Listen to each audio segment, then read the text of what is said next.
छोड़ूंगी, रोज आके घुस जाती है। എവിടെയായിരുന്നു ഇന്നലെ രാത്രി മുഴുവൻ? ഇന്നലെ രാത്രി പാല് ചത്തൊരു ശവത്തിനെ നാട്ടുകാരെല്ലാം കൂടെ എന്നെ മടിയോട്ട് വെച്ചെന്നില്ലേ? അവളെ താങ്ങി പിടിച്ചോണ്ട് ഞാൻ ആശുപത്രിയിലോട്ട് ചെന്നു. അവിടെ കുറെ പണ്ടാരങ്ങൾ എന്നെ പിടിച്ച് വലിച്ച് ആശുപത്രിയിലോട്ട് കയറ്റി. എന്നിട്ട് ഏതാണ്ട് ചവറ് പേപ്പറിലൊക്കെ ഒപ്പിടാൻ പറഞ്ഞു. ആ വെപ്രാളത്തിന് ഞാൻ അവർ പറയുന്നിടത്തൊക്കെ ഒപ്പിട്ടു. അതോടെ ഞാൻ അവളുടെ നായരുമായി. എന്നിട്ട് ഈ പെട്ടി എന്റെ തലയിലോട്ട് വെച്ച് എന്നിട്ട് അവിടെ കുത്തിരിക്കാൻ പറഞ്ഞു.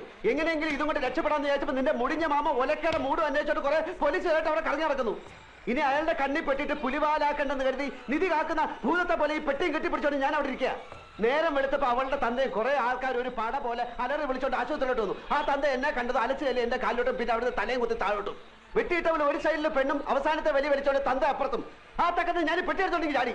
അവൾ ഏതാണ്ട് കോടീശ്വരന്റെ മകളാണെന്ന് പറഞ്ഞ ഐ ഡോണ്ട് നോ എനിത്തിങ്. നീ ആ പെട്ടി നോക്ക്, അതിനകത്ത് എത്ര രൂപ ഉണ്ടെന്ന് എനിക്ക് അറിഞ്ഞൂടാ.